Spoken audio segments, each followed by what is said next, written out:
ഇന്ന് നമുക്കുള്ള ഡിസ്കസ് ചെയ്യാനുള്ള topic P N junction diode, semi conductor diode എന്ന് നമ്മളതിനെ ഷോർട്ട് ഫോമിൽ വിളിക്കും.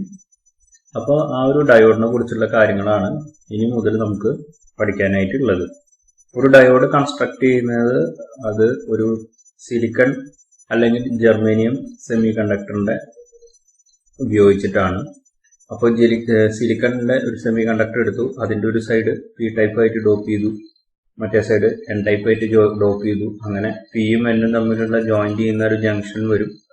ആ ജംഗ്ഷൻ പി എൻ ജംഗ്ഷൻ നമ്മൾ വിളിക്കും. പി എൻ ജംഗ്ഷനിൽ റീകോമ്പിനേഷൻസിന് ശേഷം ഡിപ്ലീഷൻ ലെയർ ഫോം ചെയ്യും എന്നൊക്കെ നമ്മൾ പഠിച്ചു കഴിഞ്ഞു. അപ്പോൾ അത്രയും ഭാഗമുള്ള സ്ട്രക്ചറാണ് ഒരു പി എൻ ജംഗ്ഷന്റെ ഉള്ളിലുള്ളത്. ഇനി ഇങ്ങനെയുള്ള രണ്ട് ഡയോഡിനും കണ്ടാൽ എങ്ങനെ തിരിച്ചറിയുന്നുള്ള പ്രാക്ടിക്കൽ പിക്ചറാണ് നിങ്ങളുടെ മുമ്പിലുള്ളത്. ജർമേനിയവും കൊടുത്തിട്ടുണ്ട്, അതുപോലെ തന്നെ സിലിക്കണും കൊടുത്തിട്ടുണ്ട്. പിന്നെ ഒരു ഡയോഡിന്റെ സിമ്പിള് എന്താണെന്നുള്ളത് അവിടെ കാണിച്ചിട്ടുണ്ട്. അപ്പോൾ നമ്മൾ ഡയോഡ് സിമ്പിള് എന്താണെന്ന് കാണിച്ചിട്ടുണ്ട്. ആ സിമ്പിളിൽ നമ്മൾ കാണിക്കുന്ന പോലെ ഒരു ഏരോ മാർക്ക് ഉണ്ട്. ആ ഏരോ മാർക്ക് പോയിന്റ് ചെയ്യുന്നത് എപ്പോഴും ആനോഡിൽ നിന്ന് കാഥോഡിലേക്ക് ഒഴുകുന്ന കറണ്ടാണ്. അതായത് ഒരു പോസിറ്റീവ് ടെർമിനലിൽ നിന്ന് നെഗറ്റീവ് ടെർമിനലിലേക്ക് ഒഴുകുന്ന കറണ്ട്. ഡയോഡിന്റെ രണ്ട് ടെർമിനൽസ് ആണ് ആനോഡ്, കാഥോഡ് എന്ന് പറയുന്നത്. ആനോഡ് എന്ന് പറയുന്നത് എപ്പോഴും പി ടൈപ്പുമായി കണക്റ്റഡ് ആയിരിക്കും, കാഥോഡ് എന്ന് പറയുന്നത് എൻ ടൈപ്പുമായി കണക്റ്റഡും ആയിരിക്കും. അപ്പോൾ ആ കറണ്ട് ഫ്ലോനെ നമ്മൾ എപ്പോഴും കൺവെൻഷണൽ കറണ്ട് ഫ്ലോ, പോസിറ്റീവിൽ നിന്ന് നെഗറ്റീവിലേക്ക് ഒഴുകുന്ന കറണ്ടിനെ കൺവെൻഷണൽ കറണ്ട് ഫ്ലോ എന്ന് നമ്മൾ പറയാറുണ്ട്. അതാണ് കറണ്ടിന്റെ ഡയറക്ഷൻ. അപ്പോൾ എപ്പോഴും കറണ്ട് ഫ്ലോ ഒഴുകുന്ന ഡയറക്ഷനാണ് എപ്പോഴും ഇതിന്റെ സിമ്പിളിൽ കാണിക്കുന്നത്. അവാരിയുള്ള ഭാഗം നമ്മൾ കാണിക്കുന്നത് നെഗറ്റീവായിട്ടാണ് എടുക്കുന്നത്. ഇനി നമ്മൾ സിലിക്കൺ ഡയോഡിന്റെ പിക്ചർ നോക്കുകയാണെന്ന് വെച്ചിട്ടുണ്ടെങ്കിൽ സിലിക്കൺ ഡയോഡ് അതിന്റെ തൊട്ട് താഴെ തന്നെ കൊടുത്തിട്ടുണ്ട്. സിമ്പിളിന്റെ താഴെ ഒരു സിൽവർ ലൈൻ പോകുന്നത് കാണാം നിങ്ങൾക്ക്. ആ സിൽവർ ലൈനാണ് നെഗറ്റീവ് സൈഡ്, അതായത് കാഥോഡ് സൈഡ് എന്ന് പറയാം. നമ്മൾ ഓപ്പോസിറ്റ് സൈഡിനെ നമ്മൾ ആനോഡ് സൈഡ് എന്ന് പറയും. ഇനി തൊട്ടപ്പുറത്ത് ജർമേനിയൻ ഡയോഡിന്റെ ഒരു പിക്ചർ നമ്മൾ കൊടുത്തിട്ടുണ്ട്. ആ ജർമേനിയൻ ഡയോഡിന്റെ പിക്ചറിൽ ബ്ലാക്ക് റിങ് പോകുന്ന ഭാഗമാണ് നമ്മൾ എന്ത് പറയാറ്, നെഗറ്റീവായിട്ട്, അതായത് കാഥോഡ് എന്ന് പറഞ്ഞിട്ട് ഉദ്ദേശിക്കുന്നത്. മറ്റേ ഓപ്പോസിറ്റ് സൈഡിനെ നമ്മൾ ആനോഡ് എന്നാണ് ഉദ്ദേശിക്കുന്നത്. ഇനി ഇങ്ങനെയുള്ള ഒരു ഡയോഡിനെ നമ്മൾ രണ്ട് രീതിയിൽ കണക്ട് ചെയ്യാം. ബയാസിങ് കൊടുക്കാം. പി എൻ ജംഗ്ഷൻ രണ്ട് രീതിയിൽ ബയാസിങ് കൊടുക്കാം എന്നുള്ളത് നമ്മൾ പഠിച്ചിട്ടുണ്ട്. അതുപോലെ തന്നെ ഡയോഡ് ആണെങ്കിൽ അതേ പി എൻ ജംഗ്ഷൻ തന്നെയാണ് സംഗതി. അപ്പൊ അതിന് നമ്മൾ രണ്ട് രീതിയിൽ നമ്മൾ കണക്ഷൻ കൊടുക്കുന്നു, ഫോർവേഡ് ബയാസ് ആയിട്ടും റിവേഴ്സ് ബയാസ് ആയിട്ടും. അപ്പൊ ഫോർവേഡ് ബയാസിൽ കണക്ഷൻ കൊടുക്കുന്ന നേരത്തെ എങ്ങനെ കണക്ട് ചെയ്യണമെന്നുള്ള സർക്യൂട്ട് നമ്മൾ ഇവിടെ റൈറ്റ് സൈഡിലായിട്ട് ഫിഗർ ബിയിൽ നമ്മൾ കാണിച്ചിട്ടുണ്ട്.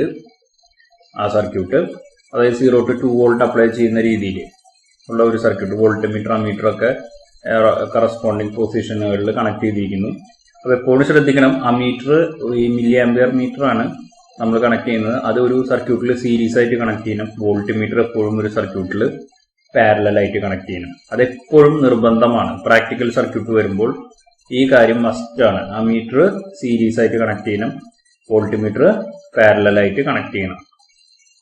അപ്പോൾ ഈ സൈഡ് റൈറ്റ് സൈഡിൽ കാണുന്നതാണ് നമ്മുടെ ഒരു സർക്യൂട്ട് എന്ന് പറയുന്നത്. അപ്പോൾ ഫസ്റ്റ് സർക്യൂട്ട് ആയാലും ബി കാണിക്കുന്നത് ഫോർവേഡ് ബയാസിലുള്ള ഡയോഡിന്റെ കണക്ഷൻ. നമ്മൾ നോക്കുകയാണെന്നുണ്ടെങ്കിൽ സപ്ലൈയുടെ പോസിറ്റീവ്, വേരിയബിൾ സപ്ലൈയുടെ പോസിറ്റീവ് നേരെ റെസിസ്റ്റർ 470 ഓം വഴി അമ്മീറ്ററിന്റെ പോസിറ്റീവിലേക്ക് വന്ന് അമ്മീറ്ററിന്റെ നെഗറ്റീവ് നേരെ ഡയോഡിന്റെ പോസിറ്റീവിലേക്ക്, ഡയോഡിന്റെ ആനോഡിലേക്ക്, ഡയോഡിന്റെ കാഥോഡ് നേരെ സപ്ലൈയുടെ നെഗറ്റീവിലേക്ക്. ഇനി ഡയോഡിന്റെ പാരലായിട്ട് വോൾട്ട് മീറ്റർ വെച്ചിട്ടുണ്ട്. ഇനി താഴെ കാണിക്കുന്നത് റിവേഴ്സ് ബയാസിലുള്ള കണക്ഷൻ. ഇവിടെ കണക്ഷൻ വരുന്നത് സപ്ലൈയുടെ പോസിറ്റീവ് നമ്മൾ നേരെ എടുത്ത് റെസിസ്റ്റർ 470 ഓംസ് വഴി മൈക്രോ ആംപിയർ മീറ്ററിന്റെ പോസിറ്റീവിലേക്ക്, അത് അവിടെ അതിന്റെ നെഗറ്റീവ് എടുത്ത് ഡയോഡിന്റെ നെഗറ്റീവിലോട്ട്, ഡയോഡിന്റെ പോസിറ്റീവ് അതായത് ഡയോഡിന്റെ കാഥോഡ് ഭാഗം എടുത്ത് നമ്മൾ നേരെ സപ്ലൈയുടെ നെഗറ്റീവിലോട്ട് കണക്ട് ചെയ്തിരിക്കുന്നു. വോൾട്ട് മീറ്റർ ആണെങ്കിൽ പാരലൽ ആയിട്ട് കണക്റ്റും ചെയ്തു വെച്ചിട്ടുണ്ട്. അപ്പൊ ഇങ്ങനെ നമ്മൾ ഫോർവേഡ് ബയാസിൽ വർക്ക് ചെയ്യുമ്പോൾ, അതുപോലെ റിവേഴ്സ് ബയാസിലൊക്കെ വർക്ക് ചെയ്യുമ്പോൾ നമ്മൾ പ്രാക്ടിക്കലായിട്ട് നമ്മൾ റീഡിംഗ് എടുക്കുകയാണെന്ന് വെച്ചിട്ടുണ്ടെങ്കിൽ, ഇപ്പോൾ ഫോർവേഡ് ബയാസിൽ നമ്മൾ ആദ്യം തന്നെ വേരിയബിൾ പവർ സപ്ലൈ ആണ്, 0 മുതൽ 2 വോൾട്ട് വരെയാണ് കൊടുക്കുന്നത്. അപ്പൊ ആദ്യം 0 വോൾട്ട് കൊടുത്തു. അപ്പോൾ അമ്മീറ്ററിലും വോൾട്ട് മീറ്ററിലും ഒന്നുമില്ല, റീഡിംഗ് ഒന്നും കിട്ടില്ല. പിന്നെ 0.1 വോൾട്ട് കൊടുത്തു. അപ്പൊ ആ നേരത്ത് വോൾട്ട് മീറ്ററിൽ 0.1 വോൾട്ട് ഇൻഡിക്കേറ്റ് ചെയ്യും, അമ്മീറ്ററിൽ റീഡിംഗ് ഉണ്ടോ എന്ന് നോക്കും. അങ്ങനെ നമ്മൾ ഓരോ 0.3, 0.4, 0.6 അങ്ങനെ ഓരോരോ വോൾട്ടേജും കൂട്ടി കൊടുക്കും. അപ്പൊ ആ നേരത്തുള്ള കറണ്ട് ഫ്ലോ ഒക്കെ നോട്ട് ചെയ്യും. അങ്ങനെ നോട്ട് ഡൗൺ ചെയ്ത് നമ്മൾ 2 വോൾട്ട് വരെ ഇവിടെ അപ്ലൈ ചെയ്യുന്നു മാക്സിമം. അങ്ങനെ അപ്ലൈ ചെയ്യുമ്പോൾ നമുക്ക് വരയ്ക്കുന്ന ഗ്രാഫാണ് ലെഫ്റ്റ് സൈഡിൽ നമ്മൾ കാണുന്നത്. ഫോർവേഡ് ക്യാരക്ടറിസ്റ്റിക്സ്, അതായത് VA ക്യാരക്ടറിസ്റ്റിക്സ് ഓഫ് ഡയോഡ് ആണ് ലെഫ്റ്റ് സൈഡിൽ ഫുള്ളായി വരച്ചിട്ടില്ല. VA ക്യാരക്ടറിസ്റ്റിക്സ് എന്ന് പറഞ്ഞാൽ volt current characteristics of the diode, അതാണ് ഉദ്ദേശിക്കുന്നത് VI.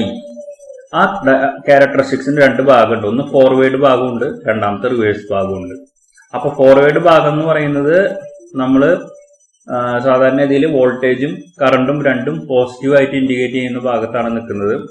അപ്പൊ അത് പ്രകാരം നിങ്ങൾക്ക് കാണാം ഫോർവേഡ് ക്യാരക്ടറിസ്റ്റിക്സിന്റെ ലൈൻ നമ്മൾ ഇതുപോലെ തന്നെ ഫോർവേഡ് ബയസിന്റെ റീഡിംഗ് എടുത്ത് വരയ്ക്കുകയാണെങ്കിൽ നമുക്ക് കിട്ടുന്ന ഒരു ഫിഗറാണ് നമ്മളുടെ മുമ്പിൽ ഇപ്പോൾ കാണുന്നത്. അത് നമ്മൾ X axis positive, Y axis positive എന്ന് പറയുന്ന ആ കോർഡിനേറ്റിലാണ്. അത് കോർഡിനേറ്റ് 1 ആയിട്ടാണ് വരാറ്. അതിൽ നമ്മൾ വരച്ചിട്ടിട്ടുണ്ട്. പിന്നെ കോർഡിനേറ്റ് 3യിലാണ് റിവേഴ്സ് ബയാസിന്റെ റീജിയൻസ് വരുന്നത്. റിവേഴ്സ് ബയാസിന്റെ സർക്യൂട്ട് കണക്ഷൻ താഴെ സൈഡിൽ കിടക്കുന്നുണ്ട്. അത് നമ്മളൊരു 5 വോൾട്ട് വരെയാണ് ഇവിടെ കൊടുക്കാമെന്ന് പറഞ്ഞിട്ട് ഇട്ടിരിക്കുന്നത്. അത്രയൊന്നും നമ്മൾ കൊടുക്കൂല, അപ്ലൈ ചെയ്യില്ല. നമ്മൾ നോർമലി ഓർഡിനറി ഡയോഡിന്റെ കേസിൽ റിവേഴ്സ് ബയാസ് കൊടുത്തിട്ടുള്ള നമ്മൾ വർക്കിംഗ് ഒന്നും ചെയ്യില്ല. അതിന് പകരം സ്പെഷ്യൽ ഡയോഡുകൾ ഉണ്ട്. ആ സ്പെഷ്യൽ ഡയോഡിലാണ് കൊടുത്ത് പ്രാക്ടിക്കലി നമ്മൾ ഇങ്ങനത്തെ ഫിഗർ കണ്ടുപിടിക്കുക. അപ്പൊ റിവേഴ്സ് ബയാസിൽ വോൾട്ടേജ് കൊടുക്കുമ്പോൾ എന്ന് പറയുമ്പോൾ നേരത്തെ പോലെ 0.1 വോൾട്ട് 0.2 വോൾട്ട് അങ്ങനെയല്ല കൊടുക്കുക. നമ്മൾ 1 വോൾട്ട് 2 വോൾട്ട് 3 വോൾട്ട് അങ്ങനെ പറഞ്ഞിട്ടാണ് നമ്മൾ റേഞ്ച് മാറ്റി മാറ്റി കൊടുക്കുക. അപ്പൊ ആ നേരത്തെ എന്ത് സംഭവിക്കുന്നു എന്നുള്ള പിക്ചറാണ് ഈ ക്വാഡ്രന്റ് 3യില് റിവേഴ്സ് റീജിയൻ എന്ന് പറഞ്ഞിട്ട് രേഖപ്പെടുത്തിയിരിക്കുന്ന ആ ഒരു ഭാഗത്ത് നമുക്ക് കിട്ടുന്ന പിക്ചർ. ഓക്കെ, ഇതിനെ മൊത്തത്തില് നമ്മൾ പറയുന്ന പേരാണ് VA ക്യാരക്ടറിസ്റ്റിക്സ് എന്ന് പറയുന്നത്. ഇനി VA ക്യാരക്ടറിസ്റ്റിക്സിൽ ഫോർവേഡ് ക്യാരക്ടറിസ്റ്റിക്സ് ഞാൻ പറഞ്ഞ ക്വാഡ്രന്റ് 1ലാണ് രേഖപ്പെടുത്തിയിരിക്കുന്നത്. അപ്പൊ അതിൽ നോക്കുകയാണെങ്കിൽ ഫോർവേഡ് വോൾട്ടേജ് ഉണ്ട്. ഫോർവേഡ് വോൾട്ടേജ് എന്ന് പറഞ്ഞിട്ടുണ്ടെങ്കിൽ ഫോർവേഡ് ബ്രേക്ക് ഡൗൺ വോൾട്ടേജ്, അല്ലെങ്കിൽ അതിനെ കട്ടിംഗ് വോൾട്ടേജ്, നീ വോൾട്ടേജ് എന്നൊക്കെ പറയാം. അത് സിലിക്കൺ ആണെങ്കിൽ 0.3 വോൾട്ട് 0.6 വോൾട്ട്, ജർമ്മനി ആണെന്നുണ്ടെങ്കിൽ 0.3 വോൾട്ട്. ഓക്കെ, അപ്പൊ നമ്മൾ ഫോർവേഡ് ക്യാരക്ടറിസ്റ്റിക്സിന്റെ ഭാഗം മാത്രം വർക്ക് ചെയ്യാൻ എക്സ്പ്ലെയിൻ ചെയ്യുമ്പോൾ നമ്മൾ പറയാ എങ്ങനെയാണെന്ന് വെച്ചിട്ടുണ്ടെങ്കിൽ ഈ ഫോർവേഡ് കട്ടിംഗ് വോൾട്ടേജിന് താഴെ എന്ത് സംഭവിക്കുന്നു, ഫോർവേഡ് കട്ടിംഗ് വോൾട്ടേജിൽ വെച്ച് എന്ത് സംഭവിക്കുന്നു, അതുപോലെ തന്നെ ഫോർവേഡ് കട്ടിംഗ് വോൾട്ടേജിന് മുകളിൽ കൂട്ടി കൊടുത്താൽ എന്ത് സംഭവിക്കുന്നു. അങ്ങനെയാണ് ഫോർവേഡിന്റെ വർക്കിംഗ് പറയാം. ഇനി ഇതുപോലെ തന്നെ നമ്മൾ നോക്കുകയാണെന്ന് വെച്ചിട്ടുണ്ടെങ്കിൽ റിവേഴ്സ് ക്യാരക്ടറിസ്റ്റിക്സ് എടുക്കുകയാണെന്നുണ്ടെങ്കിൽ റിവേഴ്സ് ബ്രേക്ക് ഡൗൺ വോൾട്ടേജ് എന്ന് അവിടെ എഴുതി വെച്ചിട്ടുണ്ട്. അതിൽ റിവേഴ്സ് ബ്രേക്ക് ഡൗൺ വോൾട്ടേജ് എന്നും അതിനെ നമുക്ക് വിളിക്കാം. അപ്പോൾ റിവേഴ്സ് ബ്രേക്ക് ഡൗൺ വോൾട്ടേജിന് മുമ്പ് എന്ത് സംഭവിക്കുന്നു, ബ്രേക്ക് ഡൗണിൽ എന്ത് സംഭവിക്കുന്നു, അതുപോലെ തന്നെ ബ്രേക്ക് ഡൗണിന് വോൾട്ടേജിന് ശേഷം വീണ്ടും വോൾട്ടേജ് ഉയർത്തി കഴിഞ്ഞാൽ എന്ത് സംഭവിക്കുന്നു. അങ്ങനെ 3 രീതിയിൽ തിരിച്ചിട്ടാണ് റിവേഴ്സിൽ വർക്കിംഗ് പറയാം. അപ്പൊ അതിൽ ആദ്യത്തെ വർക്കിംഗ് എന്ന് പറയുന്നത് നമ്മൾ ഫോർവേഡ് ക്യാരക്ടറിസ്റ്റിക്സിന്റെ വർക്കിംഗ് ആണ് ഇനി എക്സ്പ്ലെയിൻ ചെയ്യാനായിട്ട് പോകുന്നത്. ആ വർക്കിംഗ് ആണ് ഇപ്പൊ നിങ്ങളുടെ മുമ്പിൽ നിങ്ങൾ കണ്ടുകൊണ്ടിരിക്കുന്നത്. ആനിമേഷന്റെ രൂപത്തിൽ ലെഫ്റ്റ് സൈഡിൽ ഫോർവേഡ് ബയാസിൽ ഒരു ഡയോഡ് വർക്ക് ചെയ്യുമ്പോൾ നിങ്ങൾക്ക് എന്തൊക്കെ ഉണ്ടാവണമെന്ന് നിങ്ങൾക്ക് അറിയാം. അതിന്റെ ഇന്റേണൽ സ്ട്രക്ചറിൽ നമ്മൾ എന്തൊക്കെ സംഭവിക്കാം, മെജോറിറ്റി കാരിയേഴ്സ് ജംഗ്ഷൻ ക്രോസ് ചെയ്ത് കിടക്കും, മൈനോറിറ്റി ജംഗ്ഷനിൽ നിന്ന് അകന്നു പോവും, മെജോറിറ്റി കാരിയേഴ്സിന്റെ ഫ്ലോ കൊണ്ട് കറന്റ് ഫ്ലോ ഉണ്ടാവും, ഡിപ്ലീഷൻ റീജിയന്റെ സൈസ് കുറയും. ഇതൊക്കെ നിങ്ങൾ പഠിച്ചിട്ടുണ്ട്. ഇനിയിപ്പോൾ അത് ആ ക്യാരക്ടറിസ്റ്റിക്സിന്റെ ആ ഒരു കർവിലോട്ട് വെച്ചിട്ട് നമ്മൾ പറയുകയാണ് ചെയ്യുന്നത്. അതായത് ഇവിടെ നമ്മൾ ഉദ്ദേശിക്കുന്നത് എന്താണെന്ന് വെച്ചിട്ടുണ്ടെങ്കിൽ ഞാൻ നേരത്തെ പറഞ്ഞ പോലെ തന്നെ ഫോർവേഡ് ബ്രേക്ക് ഡൗൺ വോൾട്ടേജ് 0.6 ആണ് ഇവിടെ എടുത്തിരിക്കുന്നത് സിലിക്കൺ ഡയോഡിന്റെ കേസിൽ. അപ്പൊ അതിൽ നമ്മൾ നോക്കുകയാണെങ്കിൽ അതിന്റെ വർക്കിംഗ് ഉള്ള സ്ലൈഡാണിത്. നമ്മൾ കട്ടിംഗ് വോൾട്ടേജിന് മുമ്പ് എങ്ങനെയാണ് വോൾട്ടേജ്, അതായത് ഫോർവേഡ് ബ്രേക്ക് ഡൗൺ വോൾട്ടേജ് എത്തനേക്കാട്ടും മുമ്പുള്ള കാര്യങ്ങളാണ് ആദ്യം എക്സ്പ്ലെയിൻ ചെയ്യുന്നത്. വോൾട്ടേജ് നമ്മൾ കൂട്ടി കൊടുക്കുന്നതിനനുസരിച്ച് വോൾട്ടേജ് കൂടിക്കൊണ്ടിരിക്കും. വോൾട്ടേജ് കൂടുന്നത് വോൾട്ട് മീറ്ററിൽ റെക്കോർഡ് ചെയ്യും. ബട്ട് കറണ്ടിന്റെ കാര്യത്തിലുള്ള കാര്യങ്ങൾ മുഴുവൻ അമ്മീറ്റർ റെക്കോർഡ് ചെയ്യും. പക്ഷേ കറന്റ് ഫ്ലോ ഒന്നും ഉണ്ടാവുകയില്ല. കാരണം ഫോർവേഡ് ബ്രേക്ക് ഡൗൺ വോൾട്ടേജിന് മുമ്പ് കറന്റ് ഫ്ലോ ഒന്നും സംഭവിക്കില്ല. കാരണം PN ജംഗ്ഷനിലെ ഒരു ബാരിയർ നിലനിൽക്കുന്നുണ്ട്. അതുകൊണ്ടാണ് കറന്റ് ഫ്ലോ നടക്കാത്തത്. ഇനി കൃത്യം forward break down voltage 0.6 volt അല്ലെങ്കിൽ 0.7 വോൾട്ട് ആയി കഴിഞ്ഞു കഴിഞ്ഞിട്ടുണ്ടെങ്കിൽ നമ്മൾ സിലിക്കണിന്റെ കേസിൽ നമ്മൾ പറയുമ്പോൾ തിയററ്റിക്കലി 0.7 വോൾട്ട് എന്ന് പറയും. ജർമേനിയത്തിന് theoretically 0.3 volt break down voltage എന്ന് പറയും നമ്മൾ forward break down voltage. Practically പറയുകയാണെങ്കിൽ ഓരോ വോൾട്ടേജ് നമ്മൾ താത്തി പറയുകയും ചെയ്യും.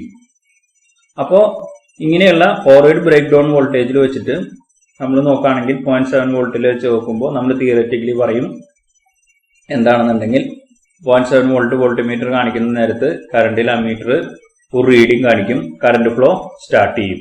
അപ്പൊ ഇങ്ങനെ ഒരു പർട്ടിക്കുലർ വോൾട്ടേജിൽ വെച്ചിട്ട് കറണ്ട് ഫ്ലോ സ്റ്റാർട്ട് ചെയ്യുന്നത് നമ്മൾ പറയുമ്പോൾ ആ വോൾട്ടേജിനെ നമ്മൾ എന്തായിട്ട് എടുക്കും?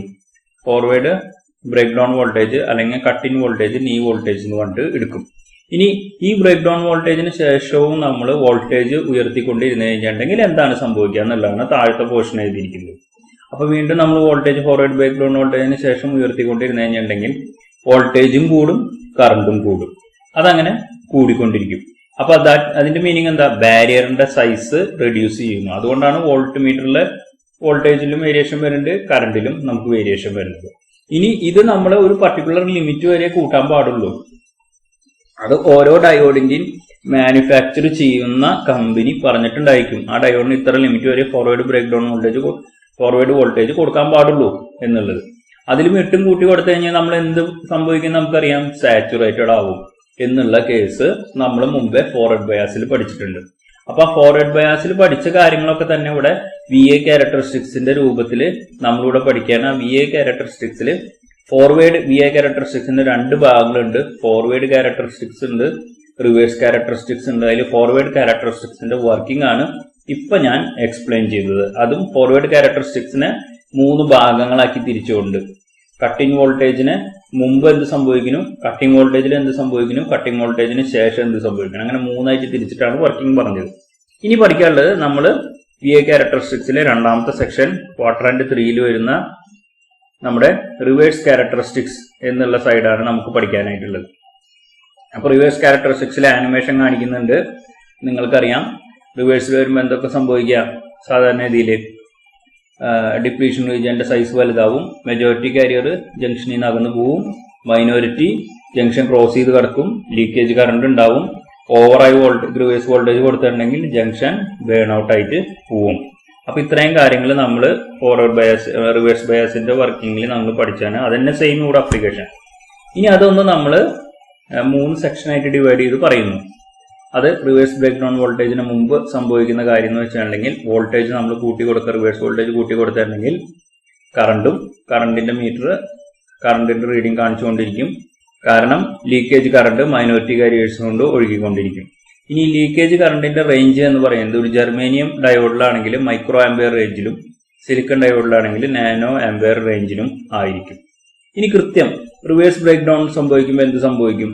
അവിടെ ഒരു വോൾട്ടേജും ഉണ്ടാവും, അതുപോലെ കറണ്ടിന്റെ കാര്യത്തിൽ പെട്ടെന്നൊരു ഷാർപ്പ് ഇൻക്രീസിംഗും ഉണ്ടാവും. അതാണ് റിവേഴ്സ് ബ്രേക്ക് ഡൗൺ എന്നുള്ള പോയിന്റിലെ പ്രത്യേകത. ഇനി റിവേഴ്സ് ബ്രേക്ക് ഡൗൺ പോയിന്റിന് ശേഷം നിങ്ങൾ വോൾട്ടേജ് ഉയർത്തി കൊടുത്തു എന്ന് വിചാരിക്കുക. പിന്നെ നിങ്ങളുടെ വോൾട്ട് മീറ്റർ എന്ന് പറയുന്നത് സ്റ്റഡി ആയിട്ട് നിൽക്കും, കോൺസ്റ്റന്റ് ആയിട്ട് നിൽക്കും. ബട്ട് കറണ്ട് എന്ന് പറയുന്ന സംഗതി എന്ത് ചെയ്യും? കൂടിക്കൊണ്ടിരിക്കും. ഈ ഇതിനാണ് നമ്മൾ സാധാരണ ഇതിൽ റിവേഴ്സ് ബ്രേക്ക് ഡൗൺ എന്നുള്ള രീതിയിൽ നമ്മൾ വിളിക്കാറ് സംഗതി. അപ്പൊ ഇതാണ് റിവേഴ്സ് ക്യാരക്ടറിസ്റ്റിക്സിന്റെ ഭാഗം പഠിക്കാനായിട്ടുള്ളത്. അപ്പോൾ ഇത് VA ക്യാരക്ടറിസ്റ്റിക്സിന്റെ ടോട്ടൽ എക്സ്പ്ലനേഷൻ ആണ്. ഇങ്ങനെ 2 സെക്ഷനായിട്ട് നമ്മൾ ഡിവൈഡ് ചെയ്തിട്ട് പഠിച്ചത്. അത് നിങ്ങളുടെ ബുക്കിൽ എഴുതിയിട്ടുണ്ട്. അതെന്നൊന്ന് ഇങ്ങനെ ഒന്ന് സ്ലൈഡ് രൂപത്തിലേക്ക്, ആനിമേഷൻ രൂപത്തിലേക്ക് ആക്കി എടുത്തുന്നേ ഉള്ളൂ. ഇനി നമുക്ക് അടുത്ത് പഠിക്കാനുള്ളത് ഡയോഡ് എവിടെയൊക്കെ ഉപയോഗിക്കാൻ പറ്റും. അതിലെ ഏറ്റവും ഇതായിട്ടുള്ള കാര്യങ്ങളാണ്. ഡയോഡിനെ ഏറ്റവും ആദ്യം ഉപയോഗിക്കുന്ന പ്രധാനപ്പെട്ട ഒരു ഉപയോഗമാണ് നമ്മൾ വീട്ടിലൊക്കെ ഉപയോഗിക്കാറുണ്ട്, മൊബൈൽ ചാർജ് ചെയ്യാൻ ഉപയോഗിക്കാറുണ്ട്. അതൊക്കെ നമ്മുടെ പവർ സപ്ലൈസ് ആണ്. മൊബൈൽ ചാർജ് ചെയ്യുന്നത് നമ്മുടെ പവർ സപ്ലൈ തന്നെയാണ് ശരിക്കും. അപ്പൊ റെക്ടിഫയർ ആയിട്ടാണ് ഡയോഡ് അതിൽ ഉപയോഗിക്കുന്നത്. ഇനി കമ്മ്യൂണിക്കേഷൻ സർക്യൂട്ടുകളിൽ റേഡിയോ, TV അങ്ങനെയുള്ളതിലേക്കാണെന്ന് വെച്ചിട്ടുണ്ടെങ്കിൽ സിഗ്നൽ ഡയോഡായിട്ട് ആളെ ഉപയോഗിക്കാറുണ്ട്. ഇനി കമ്പ്യൂട്ടറുകളിലാണെങ്കിൽ സ്വിച്ചിങ് എന്ന് പറയുന്ന പ്രതിഭാസത്തിന് വേണ്ടിയിട്ട് നമ്മൾ ഡയോഡുകളെ ഉപയോഗിക്കാറുണ്ട്. അപ്പൊ ഈ 3 കാര്യങ്ങളും അതിന്റെ അപ്ലിക്കേഷൻസ് ആണ്. ഓക്കെ, അത് വിശദമായിട്ട് പഠിക്കാം.